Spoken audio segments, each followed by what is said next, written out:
What's going on, people? We are Tottenham TV back here in the studio, and we've got some big news to bring you today, and I'm sure you all know about it, but we're going to talk a lot about what is going on at Tottenham Hotspur at this moment in time. Things are happening. We've also got the return, a highly anticipated return of Ben Simeone at some point today. I don't think it's going to be during this live stream, but at some point today.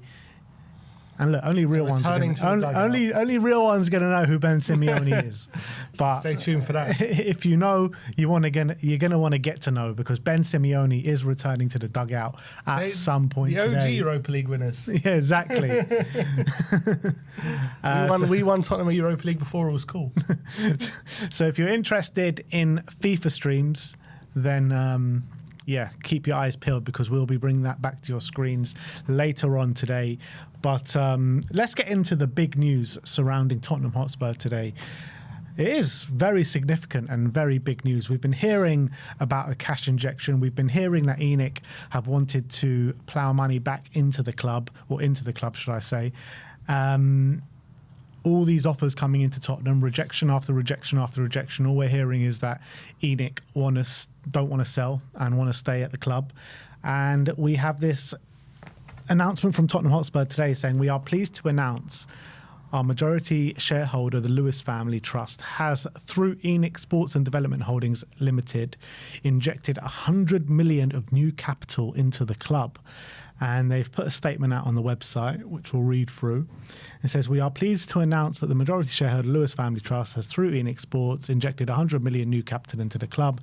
This equity injection will further strengthen the club's financial position and equip the club's leadership team with additional resources to continue to focus on driving long-term sporting success.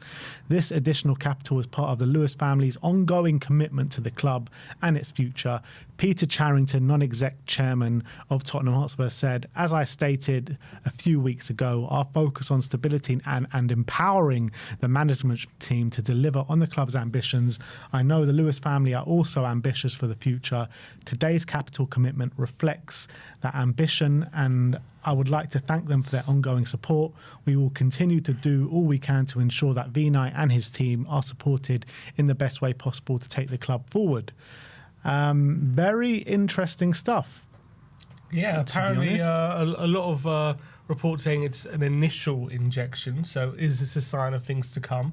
Potentially, obviously, we heard a lot of rumours in the summer surrounding investment or an injection of cash, which is part of the reason why we were maybe splashing out a bit of money in the summer on, you know, the likes of Xavi Simons and the like. So, you know, look, they took the talk. Is this them walking the walk, I hope? Because yeah, I mean, as though, look, 100 million is 100 million in this day and age in football. It's not going to set the world alight, but it's a start. Yeah, if it is initial and this is like an ongoing thing, and they're very much, you know, tasked and they want to take this club forward, 100 million, it's not... Investing 100 million into a club isn't like, all right, you got 100 million now, you're going to spend 100 million on a player this summer. That's not really how it works. Like, no transfer fee, no transfer is done with, you know, money up front. Mm-hmm. It's all installments. So if you improve the cash flow of the club, which this is definitely going to do, then it gives you the opportunity to sign bigger players for bigger values, where the spread is still going to be spread over a number of years. Mm-hmm. So let's say we want an Anton Semenyo and he's going to cost 100 million. Like this, it makes it easier for it to... I still question whether we're going to spend 100 million on any one player, but it gives it a better opportunity for us to do so, where we've got more liquid cash available in the bank. It gives you more headroom, and it gives you, more ability to more available money in the short term, instead of just paying. Well, you are going to, obviously everyone pays in installments these days over a certain amount of years. That's how most transfers are done in this day and age. So having 100 million in short term available cash gives you maybe a higher budget to spend over. Oh, but it's not like you're going to spend it all on one summer. It's going to go into the cash flow of spreading those transfer fees over a certain amount of years. So, look, it's great news. Obviously, we had 150 million supposedly put in. How how long ago was that now? 2 years ago? It was a while ago, Yeah, it was a while ago. I don't even know if we saw all of that 150 million in the end, but we have the 100 million now, and there's a lot of reporters reporting this 100 million is going into improving on-field success. That's what apparently the word is from the club. That's what it's going to be going towards. So they've said they're not for sale. They haven't sold. They said they're concentrating on improving the team on the pitch, and they're gonna and they're ambitious in doing so. And they're going to invest money, which there's evidence now to suggest they are. So it's positive. It's really positive. Yeah, majorly positive. And Ali Gold says that the 100 million injection is the first chunk of funding from the Lewis family, with more money to be made available as Vinay Venkatesham, Johan Lang and Thomas Frank formalise what they need going forward. And I don't know where it said it, but somewhere said, I know you mentioned it just before, saying it is an initial injection from ENIC. And if that is true, if it is only an initial injection and there is more to come, then that is majorly positive. And, I think they've invested more in the past couple of years, or the last, couple of years, than they have done in the 23 or 2 years, however long it's been prior to that. Well, when you put in that initial, 150 million as well, on top of that, they haven't, I don't think, invested anything before then. It was all been self-funded. And obviously we're still going to have that money as well, the money that the club generates. So on top of that, which has obviously been sustaining Tottenham for all these years, but we know it's not been enough. We need that little bit extra boost if we're going to catch up to the other clubs. We're going to need to invest more money, because you see how much Liverpool, Arsenal, Chelsea, you see how much those guys are spending. So we know that as much as Tottenham are doing well, living within their own means, and that's also a positive thing we're able to do that. If we're going to catch up and be super ambitious, we need that cash injection. So, look, at the moment, you got to say they're talking the talk and walking the walk, but we have to. It's about a long-term thing. Let's see if they keep doing it. But the fact that there's talks of this is an initial cash injection, this is a first chunk of a cash injection. How much can we expect to see? Yeah, that's the question. I think it's like really good and really nice to hear that they're investing money into the club, but I want to see real stone cold evidence and that's going to be shown in a transfer window, whether it be January, the summer. You want to see Spurs show ambition in this January transfer window, and you don't want to hear the kind of excuses saying, oh, January is such a hard window to do business in. You don't want to hear the likes of Steve Hitchin back in the day being, oh, I hate January transfer. You want to see real ambition, and you want to see us try and push the boat out in this January, very much particularly in the summer. That's when you're going to really know where we're at. Yeah, I don't know if I expect to have a busy January. I mean, because we already know we have such big problems with our European squad in terms of who's going to be, Decky's coming back, all these different things. Dragashin's going to probably have to be back in the squad at some point. So we already have problems right there. So adding to that right now, unless there's like a massive need to, unless we're selling players, and maybe we will in January, I don't know who's going to be sold, but I don't expect a busy January. Maybe one player in. I don't know if I expect much more than that right now, if I'm making a prediction. But definitely in the summer, I'll be looking at them thinking, all right, let's see how serious they are. If there are players that Frank doesn't think is going to make the grade, and he already knows by January that he wants to move them on in the summer, the club should do their best to try and move them on in January. I know, it's not easy thing to do, and you need to find a buyer and everything like that, and everything's condensed into just 1 month as opposed to like 2-3 months. But that's what the club should be looking to do. If Frank wants to move someone on in the summer, why not steamroll that, or like fast track that to January? That's fine. I don't mind doing that. I just don't know if we will or be able to. Yeah, it's all about being able to. I mean, if we can, we will, in my opinion. But how many sales are we thinking? We're going to have a fire sale in January? I just don't see that happening. I don't know about a fire sale. Do we need a fire sale even in the summer? No, I don't know if we need one. I'm just saying if we're going to have a busy January, you're going to need to sell quite a lot of players. Yeah. and I don't know how many players we will be able to actually sell. The reality is, like, it's only a Champions League squad that we're worried about, and like, how far do you expect us to go into the Champions League this season? Like quarterfinals max? Yeah, I mean that's the prediction, So but after- obviously you want to get to the final and win it, but the reality is, like, what are we going to get past the quarterfinals? Probably not. So in January, like, you're talking about making up a squad for like 4 more games, 2 more games. You know what I mean? It's not. I know it's a significant part of our season, the Champions League, but these players that we bring in are, mostly going to be played in the league and the cups. Mm-hmm. So we don't have an issue really in our league. No, we don't. Squad. Mm-hmm. So if we bring in players in January, they still will be able to play a significant part in the rest of the season. Yeah. I just don't know. Look, I don't know how busy January is going to be. That's just my point. But we'll see. Yeah. In terms of Ben Jacobs, he says the money isn't solely a transfer kitty, and the funds are with a view of creating financial strength and sustainability, and are there as a sign that Tottenham are not for sale. Some of the 100 million will go towards strengthening the squad, but both now and for the future, the intention is to invest in the club through additional equity rather than adding to the debt. As a result, these funds further boost Tottenham's balance sheet. So, I mean, it makes sense because Spurs are, I think we're one of the most, or if not the most, in-debt club in the Premier League with the stadium and everything like that, long-term loans with the bank.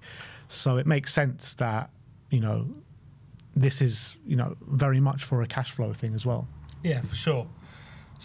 And, yeah, I've got not much more to say about that, but I just think, hopefully, we're here. The most important thing is we're hearing its initial chunk. I want to see how much more comes with it, because 100 million is great and it is going to improve things even in the short term. It should improve the cash flow, more money available. But is 100 million going to be enough to show the ambition that we're looking for? But maybe not. I don't know. I mean, look, we earn a significant amount of money at this football club, so anything more is, just boosts it even further, because we're able to spend a lot of money, even with the money that we have coming into the club anyway. So 100 million, when you're looking at how you do transfers with installments and everything, I think it's quite significant. I know when on the face of things it doesn't sound significant, because like one big player and one massive player costs 100 million, but we all know that's not how transfers work. And then, like we said before, it's all about installments and it's all about long-term planning. And if it's an initial 100 million and they're still looking to invest more than that in the future, and hopefully in the near future, then I think it's only a positive thing, and I think it's something to be very, very excited about. And it, suggests that Spurs are moving like an actual club. Finally, that's what it suggests. So I'm very excited with the way and the direction that this club is moving in. When you're looking at the January transfer window or the summer transfer window, I mean, people are dreaming of players like Antoine Semenyo, Adam Wharton, these kind of guys, Premier League proven players at a good age that can come in and really take us to the next level. Oh, do we think like this was always the plan, or is it like now Levy's gone, now we're doing it? Because I doubt Levy was like stopping this from happening. I doubt Levy was like, no, we're not investing 100 million. Now he's gone. Now, okay, release the coffers, pull, release the money, pull the lever down and let all those coins fly out. Like, why did they have to wait for Levy to go for this to happen? Yeah, or is I it have no just idea. I don't know. It's the whole timing of it is all very strange, I feel. But It is very strange, but Levy obviously got pushed out for one reason or another, whatever that reason may be. I don't know. But he was running the club at that moment in time. Now he has been pushed out, and the Lewis family or whoever's like Vivian and co are running the club. They have say on the way things run now. So it's under different hands. That's the reality. The club's under different hands. So maybe they didn't trust Levy with the money and the way it was run. I don't buy that. I don't know. So what do you buy? I don't know. That's what I'm posturing. I don't buy that they're only investing 100 million because he's gone. They didn't trust him with it. I think they knew that Levy was making them a lot of money, and if Levy, they could have invested this 100 million at any point. I feel. So why are they waiting till now to do it? It's just a bit. I mean, obviously, it did invest 150 when Levy was there, but I just wonder if this was it always the plan to start investing heavy now? And also, you got to remember, like, Joe Lewis ain't officially running the club anymore. I don't know if he is involved or he's not involved, but if you believe everything official and, you know, from what we've been told, he's nothing to do with the club anymore. And Joe Lewis was the one actually behind Daniel Levy for all these years. Since Levy's left the club, it's been the Lewis family. It's been, you know, it's a completely different ownership structure now, like, to what it was then. So obviously that has a lot to do with it. Yeah, I'm not saying anything bad. I'm just trying to figure out why it's now and what was It's it now about? because it's a different ownership structure now. Yeah, but what was this always the plan, even if Levy was to stay on, to do this or not, or they had to wait till Levy to go for this to happen? Just seems all a bit. But anyway, it's exciting. Well, I imagine, like, once the new ownership structure came in, this probably was always the plan. Right. So even if Levy did stay on, they could have done this. But part of the ownership structure No, change I understand that. Was to Levy get rid of going? Levy. Yeah, but I wonder how long it was in the pipeline to get rid of him, though. Yeah, that we don't know. And that I don't know if we're ever going to know. But what we do know is that there's a whole restructuring at the top, and we're led to believe that they want supporting success and success on the field. And this is the first step towards that. So a new ownership structure, injection into the club. The next thing is showing us what they're all about in the transfer market. So we'll have to wait and see what happens there. In terms of a few bits and pieces, you know, Levynomics 1882 on Twitter, do go give him a follow. Seems to have a lot of insight into financials and particularly football financials.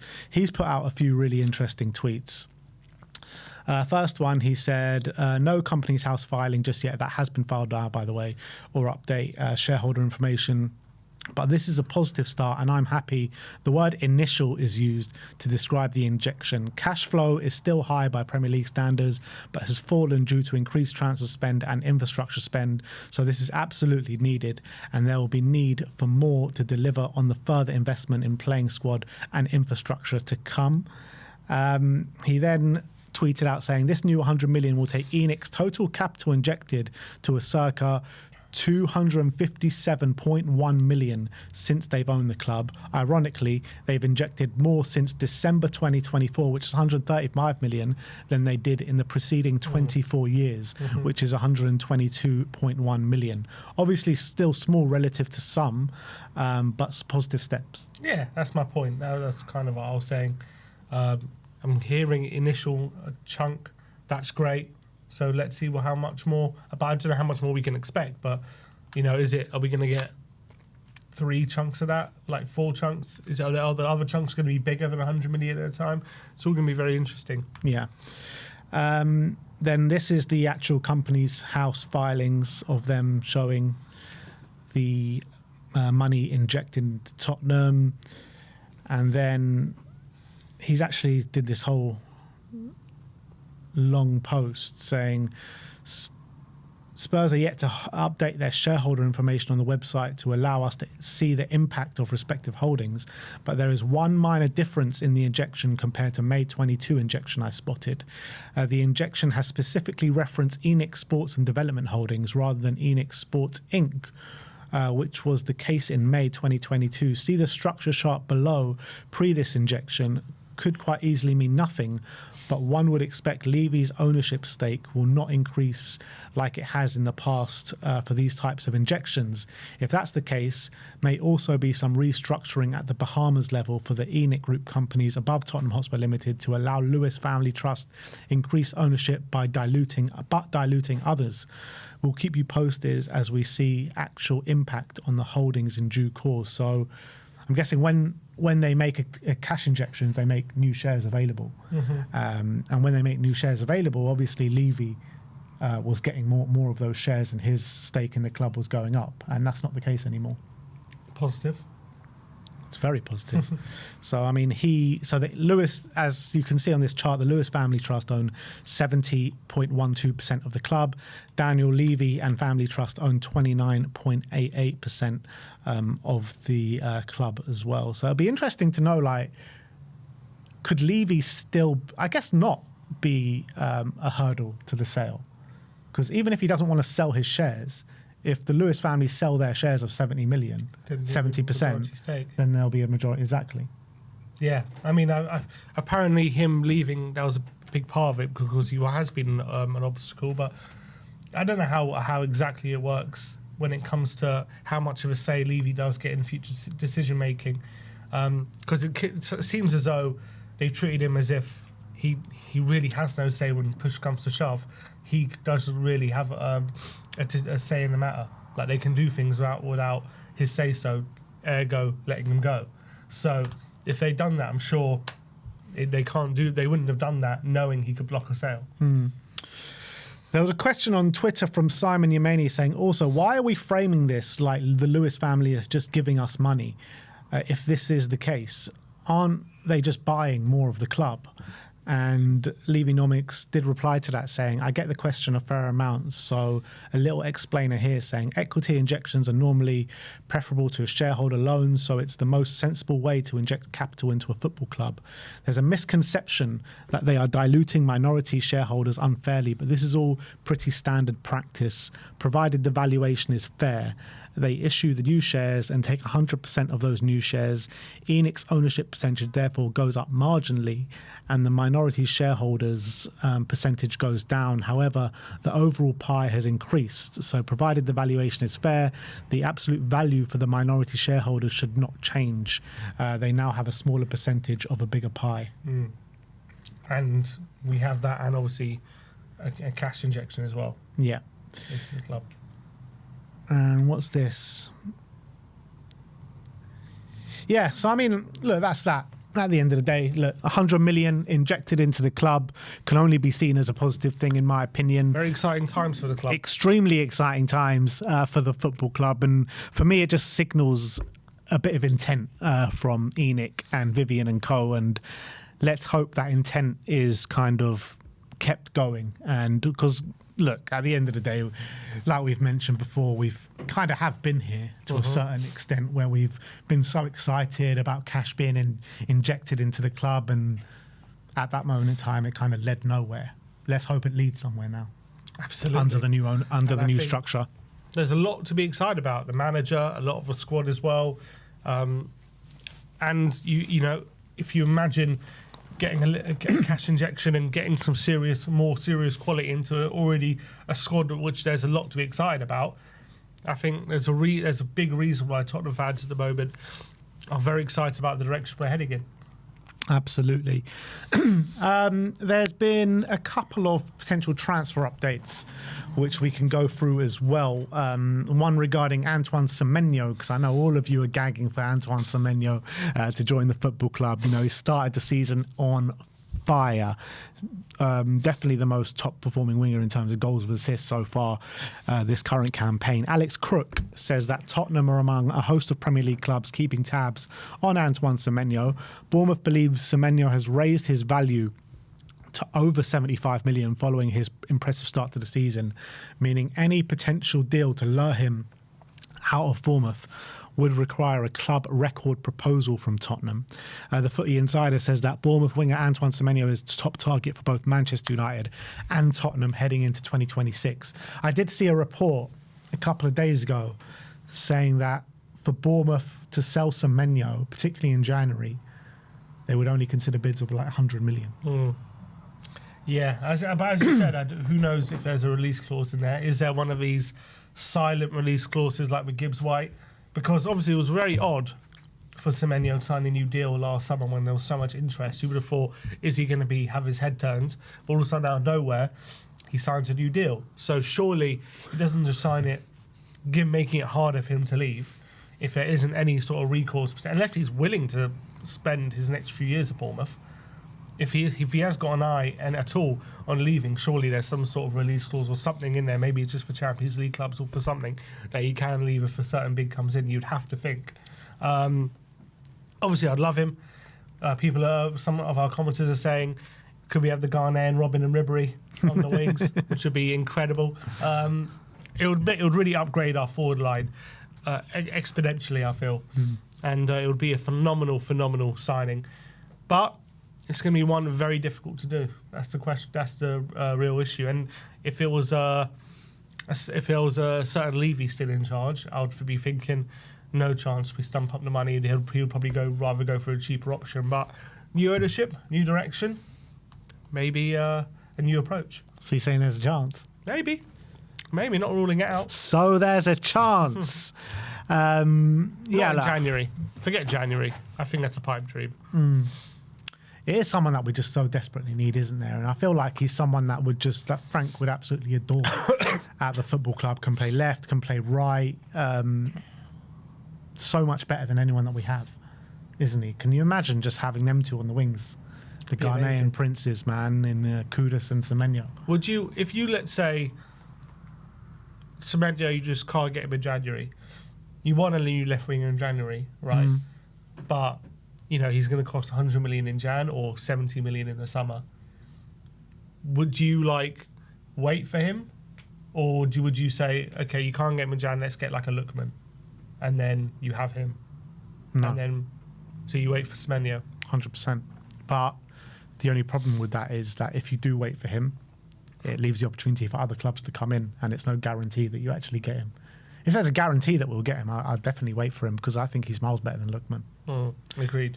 I think you cast your mind back to when Liverpool signed Van Dijk, They waited for him and they reaped the benefits of it. You get the best player possible in that position, and if you have to wait half the season to get him, I think it's a no-brainer, in my opinion. You wait to get him and you go get him. You've got to make sure you get him, though. Agreed. But those are the kind of calculations football clubs have to make, I feel. And, yeah, I just hope we don't go for, him and Jan and find it's impossible and then panic by someone who's nowhere near as good just because we want someone in. Would you spend 100 million on Semenyo? I don't know. I mean, it's a bit crazy. I mean, he's good, don't get me wrong, but 100 million. I mean, 100 million, who just went for 100 million? Declan Rice. I know Grealish did. Caicedo. You've Wirtz, got Enzo. Wirtz, Isaac similar. Right now, given the start to the season, if he continues this trajectory, he could easily be a £100 million player.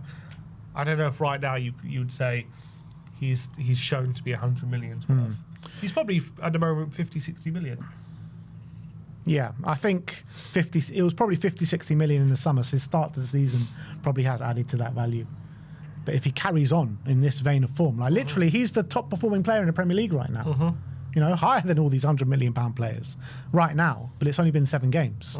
So if he carries this on until January, then I think he will be up there with, that kind of valuation. I really believe that. The guy is, the way he's performing right now. I mean, did you see that goal he scored on the weekend, last Friday night? That individual quality and that shot from that angle, wow. That blew me away, how good that was. Yeah. And I was already watching him throughout the first 6 games, and I was thinking, wow, this guy is performing so well. But then that goal was just Jesus Christ, this guy is really coming on. And he completely ripped us apart, didn't he, when we played him? Yeah. He's ripping everyone he plays against apart. He's playing Liverpool at Anfield, he scored 2 goals. The guy is performing at an unbelievable level right now. And you compare him to what he was performing at last year. And even last year, he was performing at a good level, but this is nowhere near. Nowhere near. But it has to be, for a whole season. I'm not saying he has to be this good for a whole season, but, he has to have a very good season overall. Just because he had a good first 7 games doesn't make him 100 million. Yeah, I mean, he's on 6 goals so far this season in 7 games. I think last year, what did he get, 11 goals or something? Something like that. You know what I mean? He's nearly he's over halfway there already. Crazy. So there was a comment here saying, would you take Semenyo over Savinho? I would take Semenyo over Savinho. I think Savinho's got a higher ceiling, to be honest, but I think right now Semenyo's a much better player. Yeah, I'd rather... rather... 25? Yeah. I think for me, we can talk about higher ceilings, but it's no guaranteed you're going to reach that ceiling. Like Semenyo's performing at this level right now, so I'd rather that, to be honest. Yeah, I'd rather that right now. Next up, we're going to talk about Richarlison, which you did touch on yesterday. Regarding Orlando City, Fabrizio Romano gave us a further update saying Orlando City want to sign Richarlison in the summer of 2026 for around £30 million. Their designated players are Muriel, Oida and Pasalic. The MLS club have started talks with Richarlison's representatives, but the transfer looks complicated because he's become an important part of Thomas Frank's squad at Tottenham. Are you taking £30 million from him in the summer? Probably. Yeah. I mean, depends. I mean, summer's so far away. I mean, so much can change. It's hard to say right now. Like, he could end the season with 20 goals, and maybe my answer would change. Yeah, but from what you've seen, I mean, when up until now, when he's good. But unfortunately, he hasn't been consistent enough. I think he does need a bit of help from Solanke and Moani when they come back. But yeah, 30 million. Yeah, I'd probably take it and move on. I don't think he's a bad player, but we can do better. Yeah, that's the way I'm feeling about it. Like, I love Richarlison. I love his attitude. I love his camaraderie around the place and everything like that. I love the pigeon celebration. But I do feel like we can move further forward. And I'm looking at, like, you know, we want to fight at the top of the league. We want to be consistent at the top of the league. And I think as a squad player, he's fine. But I think the strikers that we have, like him and Solanke, are just too much of the similar level. Like, we need someone on that next level, don't we? What realistic striker do you see right now? Harry Kane. Okay, it's Kane. But apart from Kane, that you think Tottenham should really be looking at to upgrade that position? I like the striker at Porto, Samu. Meridian. Yeah, I like him. Is he that next level? I think that. Yeah, I mean, I just went on about, you know, ceilings, and I want to see them do it right here, right now.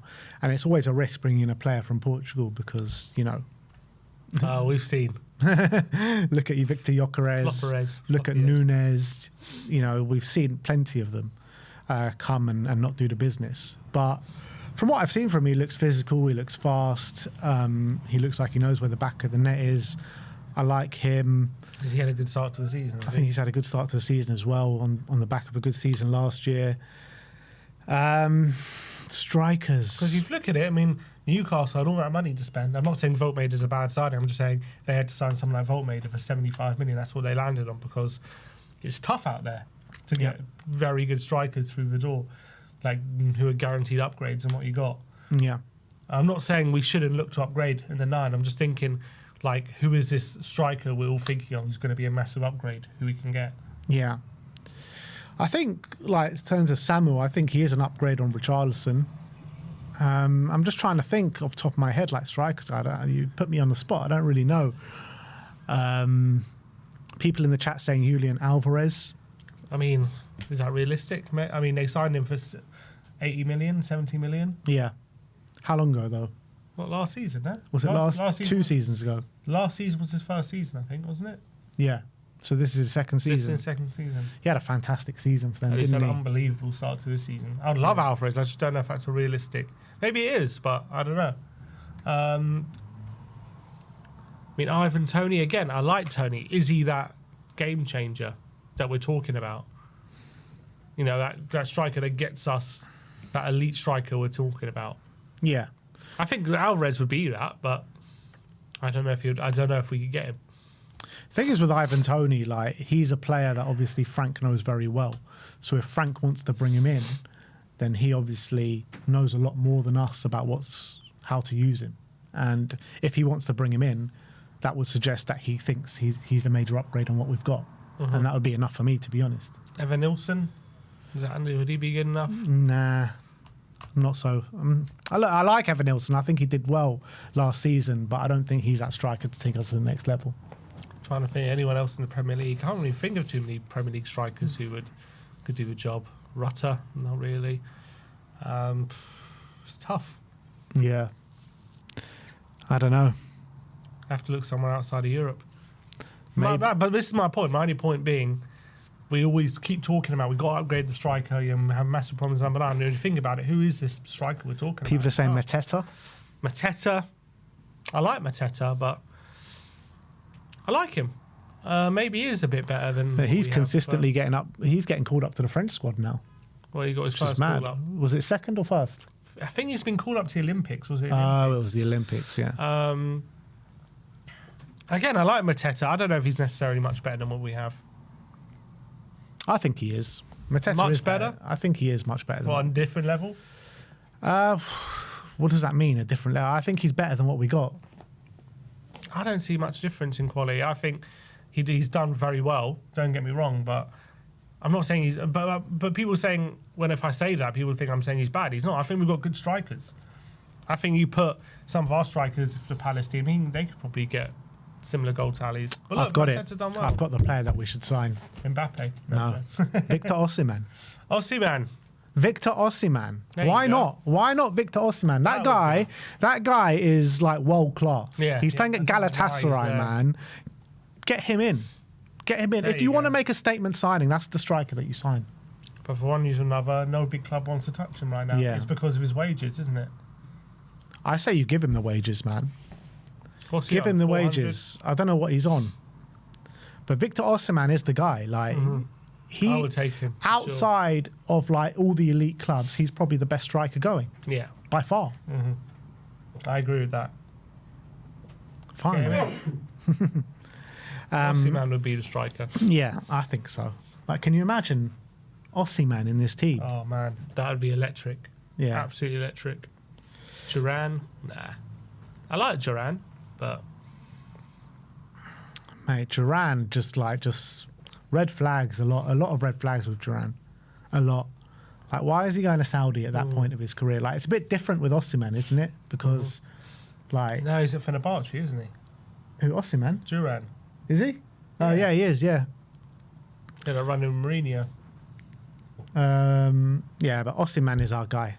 If you want Osimhen, let us know in the comments section below, because I think that Spurs should move heaven and earth to try and get this guy at the club. Chelsea wouldn't even pay for him. Yeah. But I'm sure Chelsea under Roman would have paid for him. So, yeah, let us know, man. Is it even possible to get Victor Osimhen? He seems to absolutely love it at Galatasaray, though, doesn't he? I don't think he wants to be there forever, does he? No. People are saying Sergio Garassi. I mean, we should have signed him when he had that 12 million release Yeah. clause. I like Garassi a lot. He's done very well, Dortmund. Yeah. Very well. But yeah, that's that. So that's the Tottenham update. Spurs have had 100 million injected into the club. We're going to go through a Mohammed Kudus interview that was done by Sports Illustrated, obviously new partners with the football club. Some interesting stuff said. Well, I say that. Sammy told me there's interesting stuff said. So if there isn't, then you got to go for him, because I haven't heard the interview yet. But we're going to go through it and see what interesting stuff has been said. So let's go for it. All right.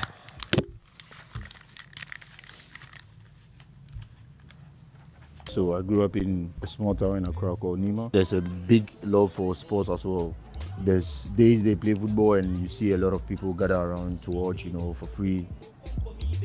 Mom, she played both roles of being a mom and a dad at the same time. She took care of I and my siblings. My oldest brother was always finding ways for me to play football, like getting me a pair of boots, because he was older and he was finding his ways to get money to do that. I had a lot of rules and was very strict. I don't really remember getting into any violent trouble or anything. Maybe skipping school and going to play football. From the school tournament, they pick out the best players and then there's like a trial with them, and then there's the best teams in Accra. That's where I think everything changed, I got picked up to Strong Tower. It's one of the biggest clubs in Nima, so playing there was like a big thing. So when I was picked there, I was like, yeah, like that was 100% what I wanted to do, There were a lot of other good talent as well, same as me, but the opportunity is a bit less. Just little things like getting the right equipment to play football was difficult, like football boots, shirts, shorts, pants, all these things have an impact on even good pitches. We have to. I mean, I always have so much respect for like players like from growing up in Africa, playing on these pitches. Now they're playing in like Premier League. Absolutely. It's mental, isn't it? When you think about it. Look, this is what they're growing up on. And compared to some of the players who come through the academy in England, they've always like throughout a lot of their careers have like pristine grass pitches and like this is what he had to play on when he was growing up. His journey, and a lot of players from like that part of the world's journey is just incredible. Like you got a proper fighter's mentality, because it wouldn't have just been like a straight line in terms of progression. They would have been knocked back so many times. Proper fighter's mentality to get, and he's been on the journey, hasn't he? From Ghana, Ajax picked him up, West Ham, Tottenham, and it's just.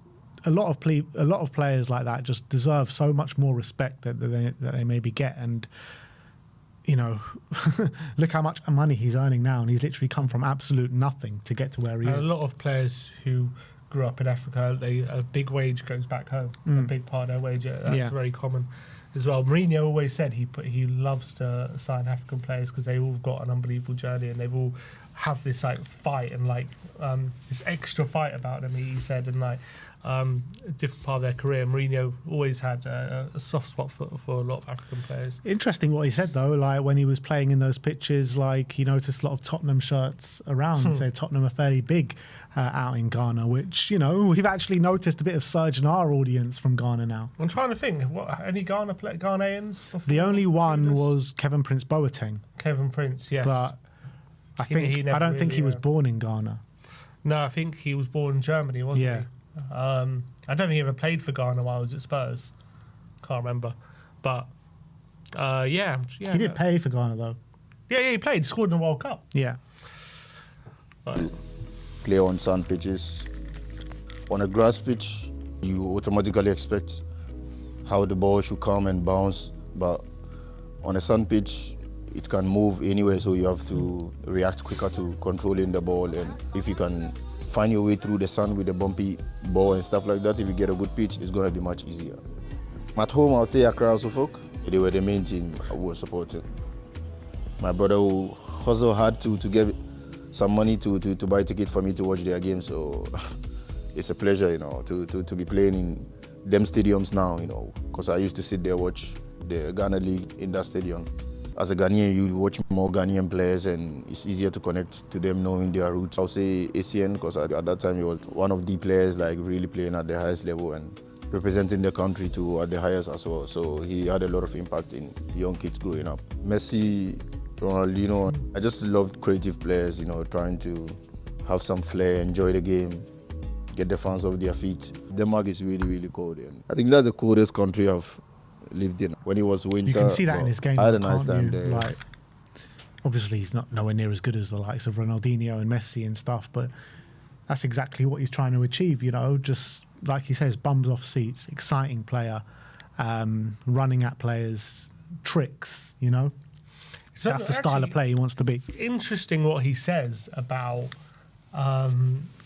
sandy pitches can bounce anywhere, and on the grass, obviously, it's a different kind of thing. But I feel like he is one of the best players when reading, like, understanding where the ball's going to bounce and understanding where he needs to be to like get the first touch and beat the player to 100%. Because so often, a long ball comes over to him, and there's maybe a ricochet, or he'll control it on his chest or something, and he'll take like a funny bounce somewhere. But he's always first to the ball in these difficult situations. I wonder, learning from kind of, for example, like the Leeds game, his goal, he knew where that ball was going to bounce when it hit the Leeds defender, and he nipped in and got there first.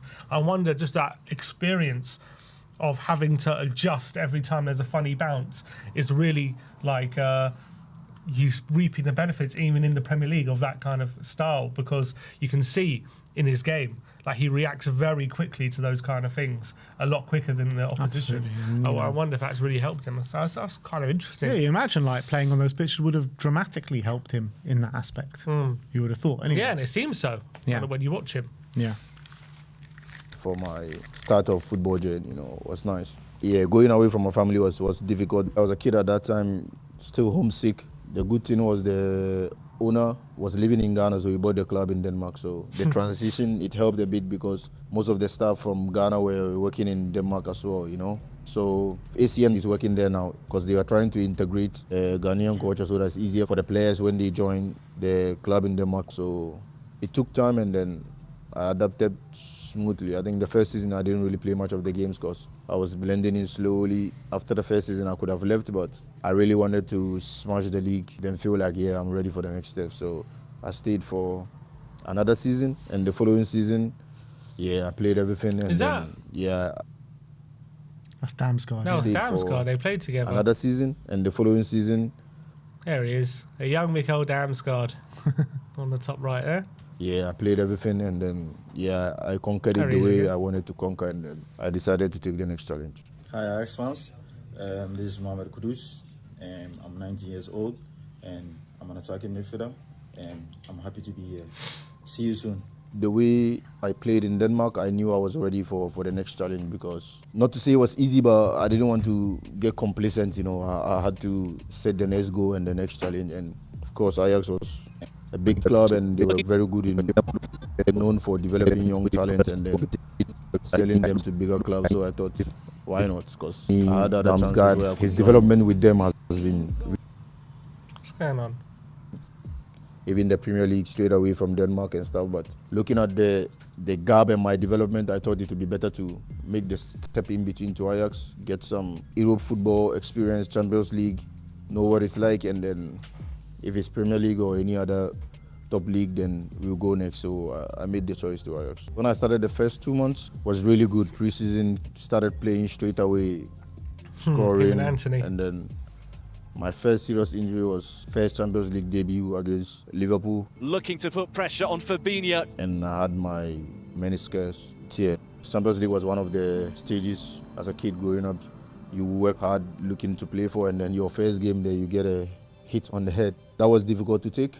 Started focusing just personally on me, on recovery treatment, exercises, you know. I think that's the biggest change in my routine. Since then, I think it has been good staying fit for a couple of years. After the first 2 seasons. What he says about, you know, he was able to move out of, you know, Nordsjælland, Denmark after his first year. You know, you've seen so many young players over the past, haven't you, that move too quickly, don't prioritise their development, and, you know, it kind of definitely works against them in some stages where he definitely prioritised his development. He's probably reaping the benefits of that now. And, you know, when he was at Ajax, how many times did we sit here, watch the World Cup, scouting reports and all this kind of stuff, being like, let's sign this guy, Mohammed Kudus. Yeah, and he used to play really well in Champions League in Europe as well, I remember. He was a serious talent, you could see that. He's clearly got a good head on his shoulders because obviously Ajax at that stage, great move for any young player. He knows how they have a wealth of talent development there at Ajax. But it also goes to show, you know, in these leagues like Denmark, which a lot of people write off, that's where he came from. That's where he started his career in major European football, was in Denmark. So just goes to show how much talent can be found in these leagues if you look hard enough. Yeah, absolutely. I could have left again to some Premier League teams and German La Liga also, and maybe Serie A.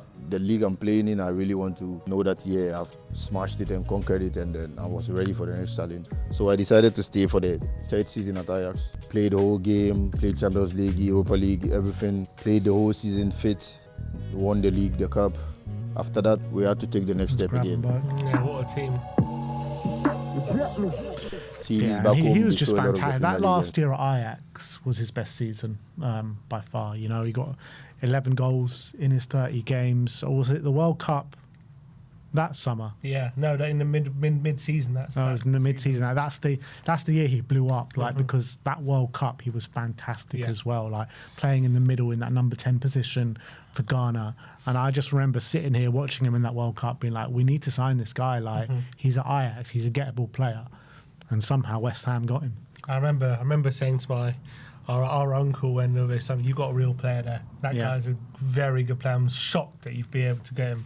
Like I remember when West Ham announced, I was like, no way have they just got Kudus. I remember saying it. A league I've been interested in playing. When I scored my first goal against Newcastle when I was in West Ham. Kudus takes the touch. Oh, finds a fabulous finish.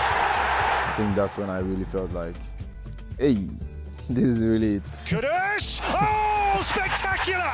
A special player. Supreme goal from a man right on top of his game. Wow! What a goal that is! Probably one of the reasons why West Ham are where they are this season, because he hasn't shown the form. Because last season apparently his attitude wasn't good.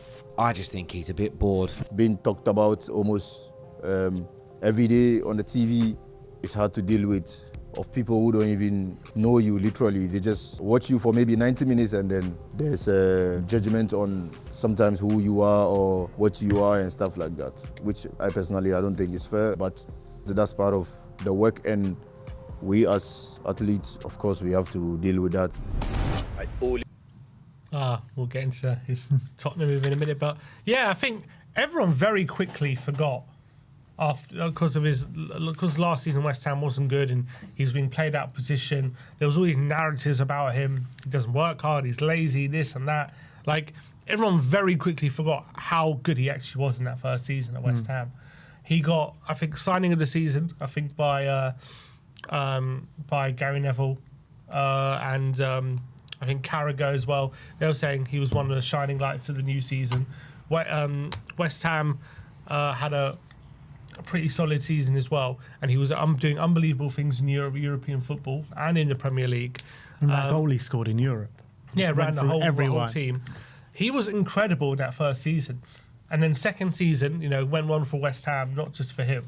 They were a mess. Lopetegui, Potter. It was a whole mess. It was a whole mess that season, and he was being played on the left hand side in our position, and everyone just quickly forgot how good he was in that first season. Yeah, no, absolutely. And I remember speaking to like Nicky from West Ham Fan TV and potentially my uncle as well, being like, this guy ain't going to be with us for long. Like, he's that good. They weren't saying that about Jarrod Bowen. They weren't saying that about other good players that they had at the football club. They were saying that about Mohammed Kudus, because he wasn't just West Ham's best player at that moment in time. He was one of the shining lights in the Premier League. Just exciting player. Like, you couldn't believe that he was playing for West Ham because he was that good. And it came to pass the next season that he was a bit too good for West Ham, and he down tools. That's the reality. He down tools because he didn't want to be there. And that's not a good look for anyone, and it's particularly not a good look for him. But I guess he needs to be somewhere where he wants to be, I guess. Yeah, he needs to... I don't know. Yeah, look, I don't think it's just about being competitive, but it's about the squad seemed fractured. No one liked the managers. Everyone was wanting the managers out. Potter was doing a horrible job, Lopetegui. So, obviously, they put a lot of it down on Kudus, but the whole squad was failing, and it wasn't just down to him. And he got the brunt of the criticism for some reason. True, but then you also look at players like Jarrod Bowen, because he did keep up his standards that season. And a lot of games where they would have drawn or won, like, he was the one to pull them through. Like, Kudus was particularly bad that season. It's got to be said. But he also was played out of position as well. Yeah. Like, you're playing on the left, which is just, we know is not his favourite position. He's not as good there. I still don't think it's an excuse to play as badly as he did, but he just clearly was not happy. And when you're not happy, it's sometimes hard to play your best football. That's also true. Of course, we have to deal with that. I only wanted Run to the track. play the truck. I think that's the main big factors in any club I would want to join is the project, how I see myself developing in that project, and the manager. Looking at his work at Brentford with attackers, I can name so many, like Mbuemo, Evan Tony, Damsgaard. His development with them has been really, really massive, So I thought, he would be the perfect guy to help him my development and how he wants his attackers to play as well. I think I have the qualities to play like that, and that's how I want to play. So he just fitted perfectly in my head, and it just felt right. I'm gonna listen to your heart, okay? You find Spurs there? Yeah, I find it. I love that. Every time I watch it, it just gets better and better. It's really nice to hear from a player go into such specifics about why they wanted to play for this manager or what convinced them, because obviously it's all great to say, oh, we had a nice conversation and he sold me on a project and all these kind of things, but he was like, look at what he did at Brentford, look what he did with Bremer, look what he did with Tony, look what he did with Damsgaard.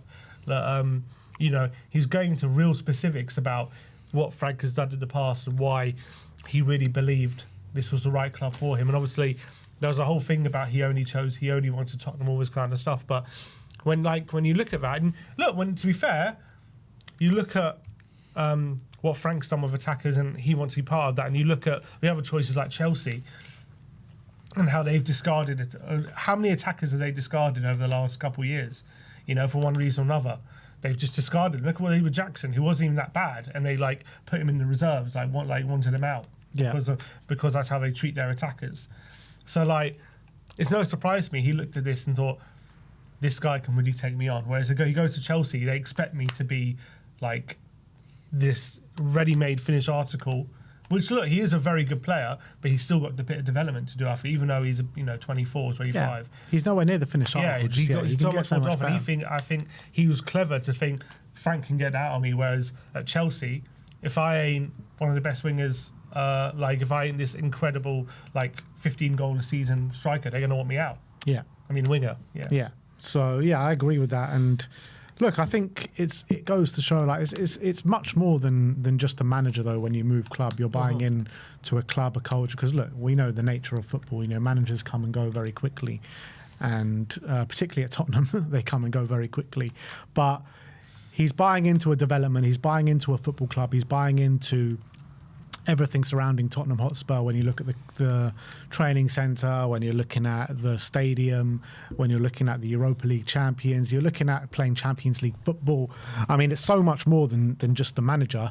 But I think obviously the manager was massive and probably the biggest deciding factor in his decision to join Tottenham. And I think it will only do him the world of good.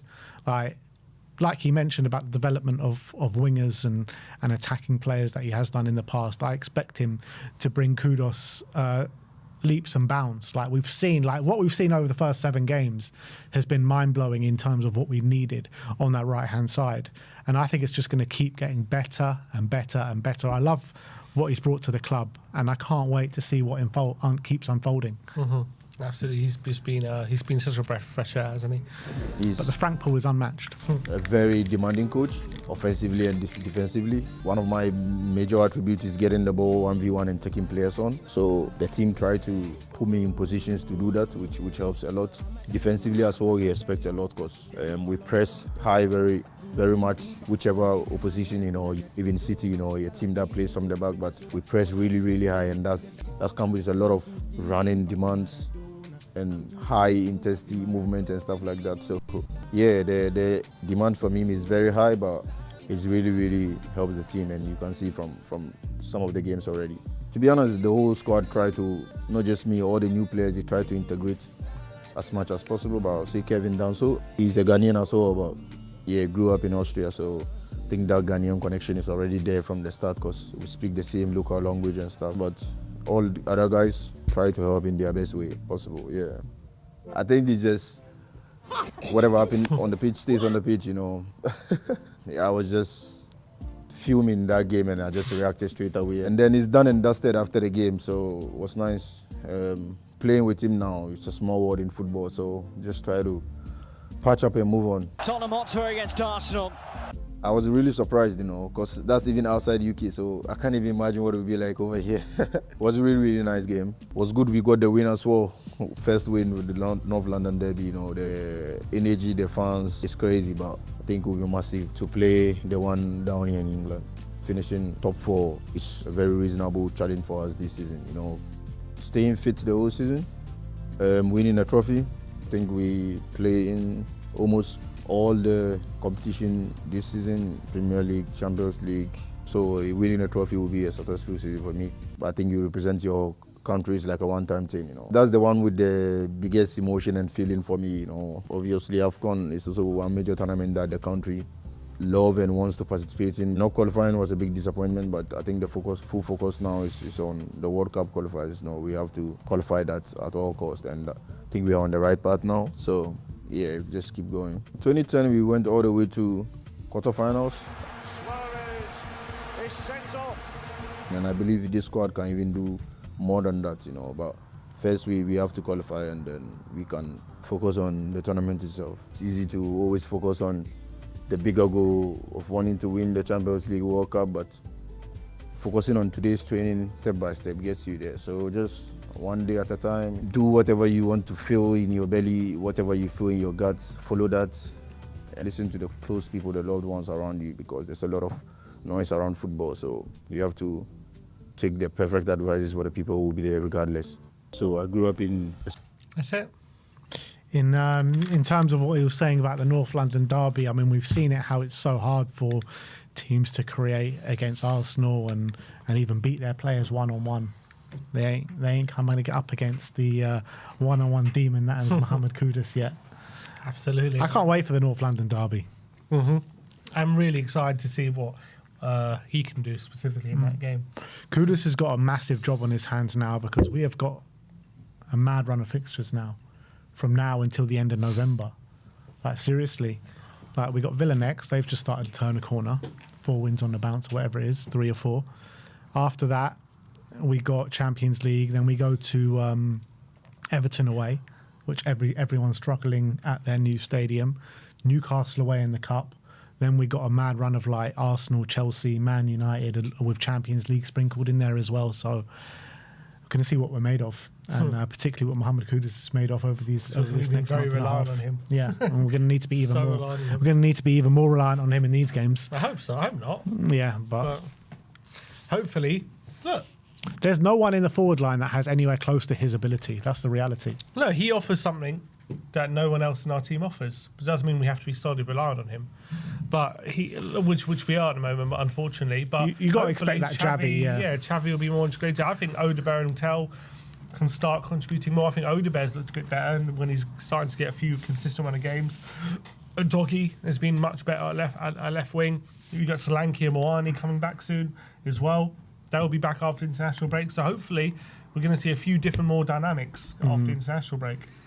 Can you see us picking up a good few points in these games? Yeah, we haven't lost. We only lost one game, sorry. So I don't think we're going to lose all those games. I think we'll pick up points for sure. We've already shown we can play in the big games anyway.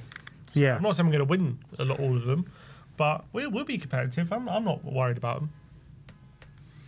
them. Yeah, I'm just trying to, like, we got to show more at home. For sure. Away, I've been very happy with what we've shown away from home so far. It's just the home games have flattered to deceive. Like, we've played 3 home games this season: Burnley, Bournemouth, and Wolves. And you really expect 9 points from those Villarreal games. even as well. Yeah, but if Wasn't a great performance. you really expect those 9 points from those opening 3 home games. You know, we've only picked up 4, which has been a big disappointment. But you know, away from home, I think the way we're playing football is much more set up to play away from home than at home. You know, we haven't really locked down that kind of dominating games yet and taking the game to the opposition. But now Xavi has come in, and now he should be a little bit more integrated. That should change a little bit, I hope. Yeah, and I think, as I said, Frank, it's still very new to him. He's still figuring it out. So I know it was disappointing not to get 9 points out. And I know Bournemouth, they're a very good team. That can happen. Wolves was the big disappointing one, obviously, how badly we played in that second half. But first half, we could have been 1 or 2 up as well. So, you know, that if you don't take your chances, that can happen. So I'm confident he'll figure it out. I really am. And I think he's doing very well. He's doing a really good job. I think things need to improve. Don't get me wrong. We're not there yet. But who expected to be there after 7 games? Yeah, I mean, if you would have offered us where we're at right now after 7 games, second international break, you know, you would have grabbed it with both hands for sure. Villa at home is a big test, though, in terms of the home situation that we've been talking about. They've seemed to have turned a corner, and we need to turn them back round that corner. That's the reality. With Monaco, though, midweek, do you think we see a similar lineup that we played against Bodo? Or do you think it'll be stronger? I hope not. You know what I mean? I hope, look, there's going to have to be some changes, don't get me wrong, but I hope it's not as many as we saw in Bodo. Like we need, but hopefully we'll have some more forward options by then. So maybe it won't have to be so drastic. The beauty of it is that I'm looking at all these games, albeit it's hard. I'm going into each and every one of those games with the belief that we can win. Whereas last season, there was just so many games where I was just, you're in the build up to it and you're just like, yeah, we got no chance here. We got no chance. We're just going to wait to die. And that's what happened more times than not. But the belief is back. And that's a massive thing, in my opinion. If you've got belief, you never know where that can take you. A lot of the Leeds supporters are saying the Tottenham away in there was one of the strongest they've seen. And come to Ellen Road. Maybe that shows how the belief is back. Wish I was there. I want to see that related to into the Tottenham Hotspur Stadium. It's been a bit, in terms of atmosphere-wise, been a bit up and down. I expected a lot more in that Villarreal game where it was like an unbelievable build-up inside the stadium. And then once the game started, it was just so flat. And that Wolves game as well, they did some crazy build-up to that game as well inside the stadium, and then it was just a bit flat during the game. So I want to see the Spurs fans turn up a bit more at home, and maybe that has something to do with the way the players are performing as well. So, yeah, look, interesting times, exciting times ahead, times full of belief, and I think we can pick up a significant point tally from now until the end of November. 3 of our next 4 games are away. Yeah. Wow. Yeah. That's how it suit us. It will suit us. And we've got 3 home games in a row after that. I see, that won't suit us.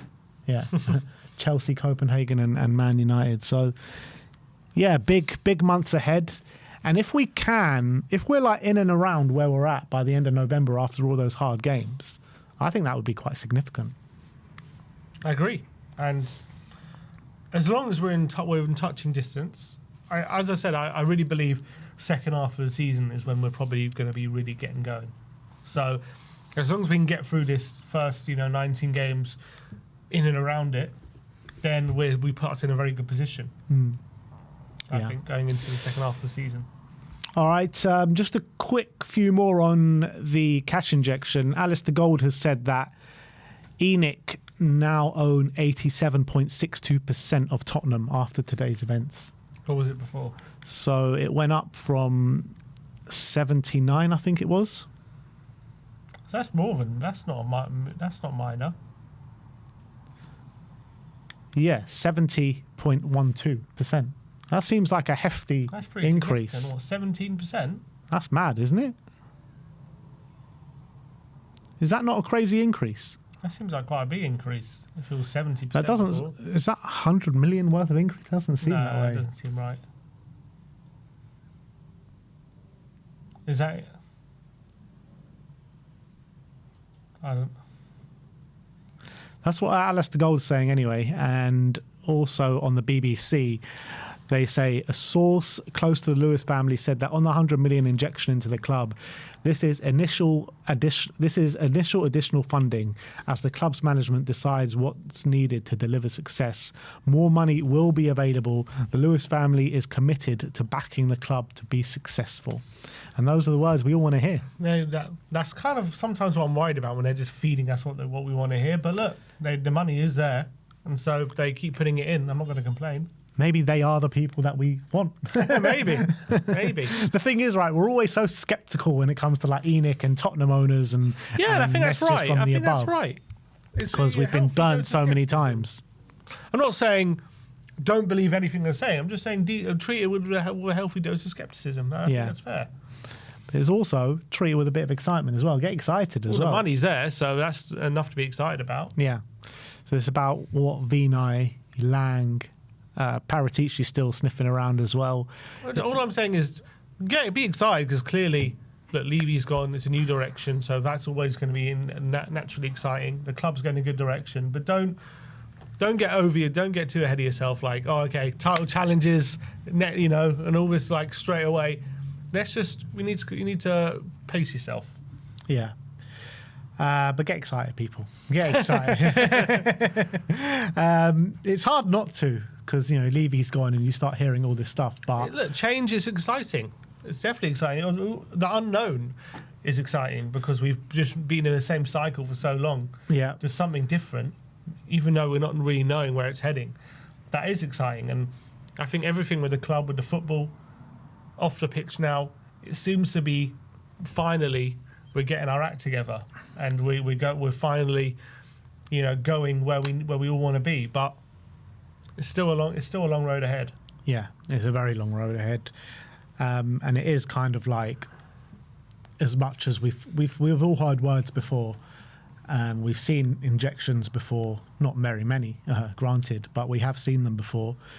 And, you know, it's just about seeing it to believe it, really. And let's hope that we see it in the transfer windows, in the coming transfer windows, because if we don't, then it will quickly, we'll quickly realise that it's just a bunch of nothing. But I got a feeling that we will see it. I'm hopeful. Yeah. So we'll see. We shall see. We'll be back live pretty soon to bring you the first episode of our FIFA career mode. Ben Simeone back in the dugout. So if you enjoyed those streams all those years ago when we did do that, come and join us. But that is it from us for now. Like, subscribe and comment. And as always, come on you Spurs.